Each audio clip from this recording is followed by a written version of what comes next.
श्रीमद् भगवद गीता अध्याय 2 प्रवचन क्रमांक 85 श्लोक क्रमांक 40। ओम त्र्यंबकं यजामहे सुगंधिं पुष्टिवर्धनम् उर्वारुकमिव बन्धनान् मृत्युर्मुक्षीयमामृतात् समस्तजनकल्याणे निरतं करुणामयम् नमामि चिन्मयं देवं सद्गुरुं ब्रह्मविद्वरं वसुदेवसुतं देवं कंसचानूरमर्दनं देवकी परमानन्दं कृष्णं वन्दे जगद्गुरुम्। ओम तत्सत। भगवान श्री कृष्ण परमात्मा अर्जुन के लिए निष्काम कर्मयोग का वर्णन कर रहे हैं।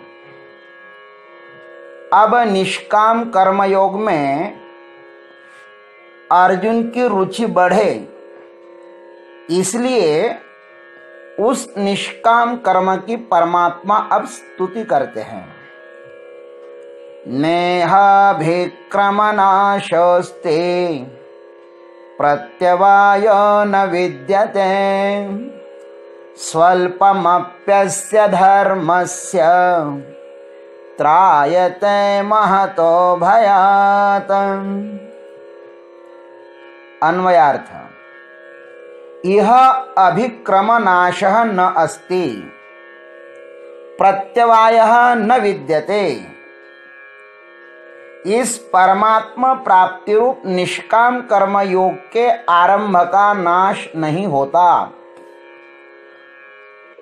और इसके अनुष्ठान का उल्टा फल भी नहीं होता।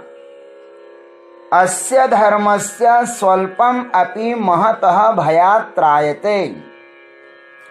और इस धर्म का थोड़ा सा भी अनुष्ठान महान भय अर्थात जन्म मरण से रक्षा कर लेता है। आइए इस पर चर्चा करते हैं। यह निष्काम कर्मयोग परमात्मा प्राप्ति का एक प्रमुख अंग है। उसकी महानता का पूर्व श्लोक में उत्तरार्ध में, पूर्व श्लोक के उत्तरार्ध से श्री कृष्ण परमात्मा गुण गौरव गा रहे हैं। किसी भी वस्तु की महानता के ज्ञान से ही उस वस्तु में महत्व बुद्धि होती है, अर्थात महात्म्य के बिना महत्व समझ में नहीं आता। इसलिए तो भागवत कथा, राम कथा, इनके प्रारंभ में पहले भागवत जी का, रामायण जी का महात्म्य गाया जाता है। अतः यहाँ पर भी निष्काम कर्म योग की महानता को बताते हैं। इस निष्काम कर्म के अनुष्ठान से कर्ता को 4 लाभ होते हैं। निश्चित ही इससे विपरीत सकाम कर्मानुष्ठान करने वाले कर्ता को 4 प्रकार से हानि होती है। इसको लाभ होते हैं तो उसको हानि होने की अधिक संभावना होती है। आइए वे कौन कौन से लाभ होते हैं उस पर हम चर्चा करें। प्रथम लाभ तो यही है कि कर्म बंधम प्रहास्यसि। इस निष्काम कर्मयोग से कर्म बंधन नष्ट होते हैं। सकाम कर्म ही मनुष्य को बांधते हैं। सकाम कर्म अनंत अपेक्षाओं से भरा हुआ होता है। जितनी अपेक्षा आकांक्षाएं पूर्ण होती जाती है ना, उतनी ही वह भीतर अधिक बढ़ती रहती है। रामायण में लिखा है, जिमि प्रति लाभ लोभ अधिकाई। लाभ होवे तो भी सकामी लोगों को अलाभ ही प्रतीत होता है, क्योंकि अनंत अपेक्षाओं के कारण उनका हृदय हमेशा खाली ही रहता है। निष्काम कर्म करने वाला व्यक्ति अपेक्षा रहित ही होता है, अतः सदा तृप्त रहता है। यह कर्म फल के साथ बनता नहीं है। जो कुछ कर रहा है उसका उद्देश्य है परमात्मा की तृप्ति। स्वयं उस कर्म फल का भोक्ता यह नहीं बनता। अतः प्रत्येक कर्म को यह बड़ी ही सावधानी से करते हुए निष्काम फला आकांक्षाओं से रहित होकर करता है, अतः सदा तृप्त रहता है। इसकी दृष्टि मात्र कर्म पर ही होती है, सकामी की दृष्टि फल पर होती है। इसलिए वह कर्म उन्हें बांधते हैं। लेकिन निष्काम कर्म की दृष्टि सकाम फल पर नहीं होती है, केवल कर्म पर होती है। इसलिए वे अच्छी तरह से कर्म करते हैं। भगवान ने भी कहा ना, कर्मण्येवाधिकारस्ते मां फलेषु कदाचन। निष्काम कर्म जो करता है वह कर्म करने में ही संतुष्ट एवं आनंदी रहता है। अरे कर्म में ही इतना आनंद है तो फल की काय के लिए अपेक्षा करते हो? खैर, द्वितीय लाभ यह है, यह अभिक्रम नाशः न अस्ति। इस परमात्मा प्राप्ति रूप निष्काम कर्म योग के आरंभ का नाश भी नहीं होता।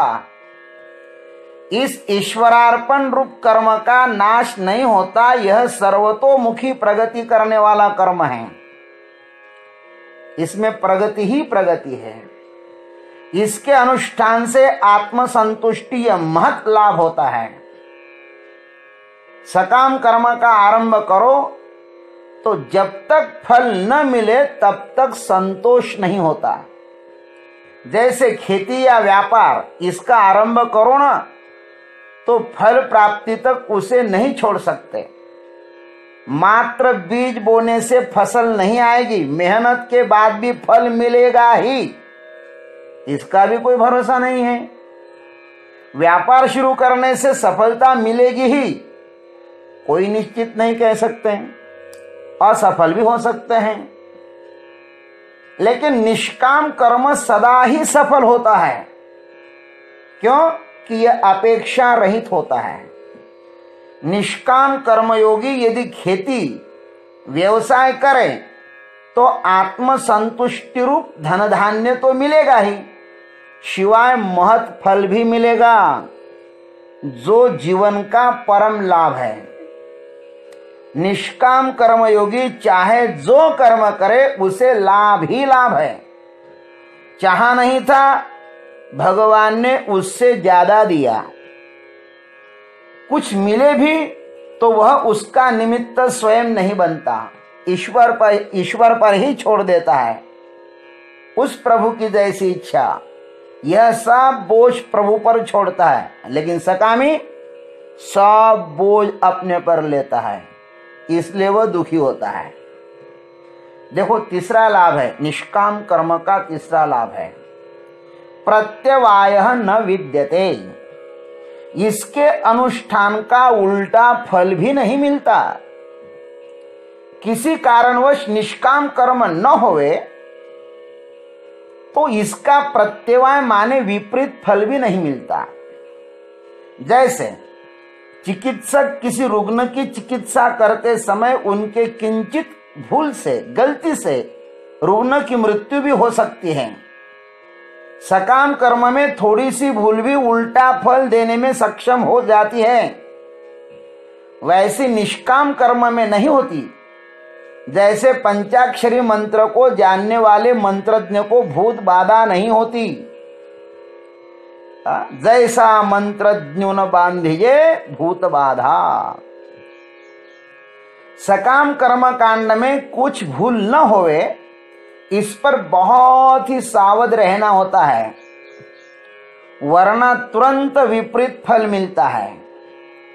भागवत जी में कथा है कि त्वष्टा के पुत्र विश्वरूप को जब इंद्र ने मारा, तब त्वष्टा ने इंद्र को मारने की इच्छा से इंद्र को मारने वाला पुत्र पैदा हो, इसलिए एक यज्ञ किया किंतु उस यज्ञ में मंत्रोच्चारण विधि में कुछ भूल होने से इंद्र के हाथ से मरने वाला पुत्र वृत्रासुर उत्पन्न हुआ,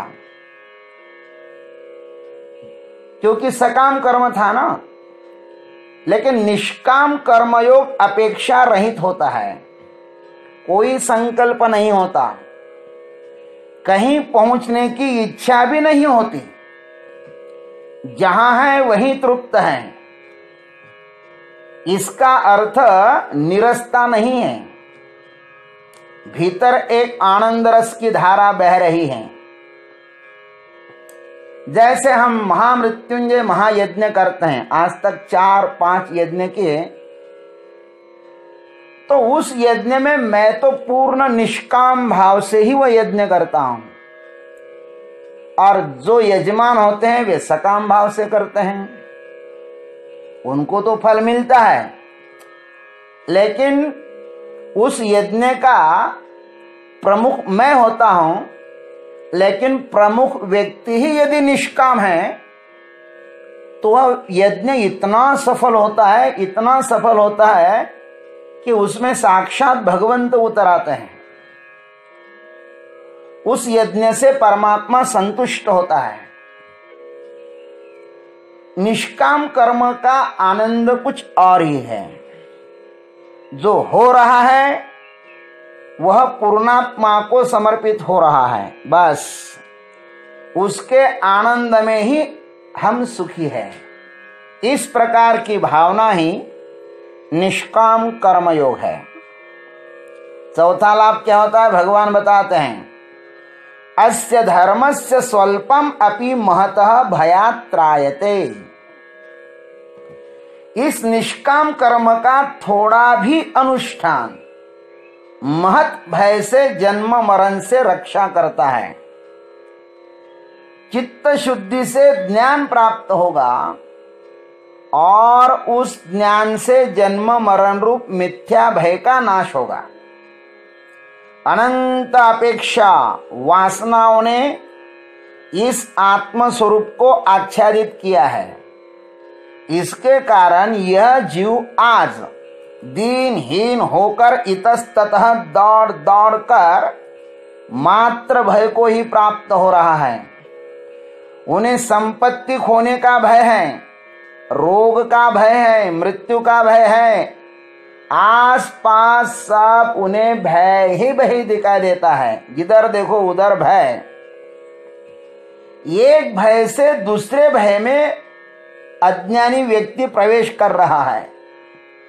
अपने स्वरूप को छोड़कर जहां भी जाएगा वह स्थान भयग्रस्त ही तो होगा ना। निर्भय होने का एकमात्र उपाय है अपने आत्मा में समाहित हो जाओ। समस्त अपेक्षा वासना जहां से उदित होती है उसमें स्थित हो जाओ। वासनाओं का जाल निर्व्यसनी बनकर ही काटना होगा। आत्मनिष्ठ बनकर कर्म करना होगा, तभी जीव आत्मा के गुण धर्म को प्राप्त कर महान से महान भय के पार हो जाएगा। आत्म प्राप्ति का एकमात्र उपाय है चित्त की शुद्धि, और चित्त शुद्धि का उपाय है कर्म की फल प्राप्ति में या अप्राप्ति में समभाव। किसी के भी प्रति अनाग्रह भाव होवे, कर्म का फल तो मिलेगा ही, किंतु उसमें भी आसक्ति भाव न होवे। सकाम कर्मी का आग्रह होता है कि कर्म का फल मिलना ही चाहिए, और यही उसके चित्त को विकृत करने का कारण है। सकाम कर्म समस्त दुखों की जड़ है। महाभारत युद्ध का जन्म स्थान भी यही एक क्षुद्र आकांक्षा है। दुर्योधन की चाह थी कि पांडवों की सभागृह में मुझे सम्मान मिले, ये उनकी चाह थी। किंतु एक छोटी सी हंसी ने उसे इतना पीड़ित कर दिया कि उसका परिणाम यह महाभारत युद्ध हुआ। महाभारत युद्ध का शुभारंभ वह द्रौपदी की हंसी है। एक क्षुद्र कारण इस विराट महानाश के लिए कारणीभूत हुआ। आकांक्षाओं को छोड़कर यदि हम कर्म करें तो हमारा जीवन आनंद मंगलमय बनकर उस गंतव्य परमात्मा की यात्रा पूर्ण कर सकता है। भगवान ने अर्जुन को निष्काम कर्म की महानता बताकर चित्त शुद्धि का उपाय बताया है इस श्लोक में, जो आत्म प्राप्ति का अवांतर परंपर्या साधन है। भगवान ने कहा, निर्मल मन जन सो मोहि पावा, मोहि कपट छल छिद्रन भावा। निर्मल मन जन सो मोहि पावा। जो निर्मल मन का होता है ना, उसे मेरी प्राप्ति होती है। मुझे कपट छल ये कुछ भी भाता नहीं है। सांख्य बुद्धि उपेय रूप है तो योग बुद्धि उपाय रूप है। ये दो संसार हेतुभूत अज्ञान का बात करने के लिए है, सांख्य बुद्धि और निष्काम कर्म योग। अतः ये दो बुद्धि होते हुए भी इनसे एक ही अर्थ विवक्षित है और वह है आत्मज्ञान। इसलिए इन दोनों को एक निश्चयात्मिका कहते हैं, निश्चयात्मिका बुद्धि। भगवान इस पर और भी चर्चा करते हैं। आइए भगवान के साथ हम उस आनंद में डूब जाएंगे। लेकिन आज इतना ही, शेष अग्रिम भाग में। जय गुरुदेव, जय जगदीश्वर, जय जय महाकाल।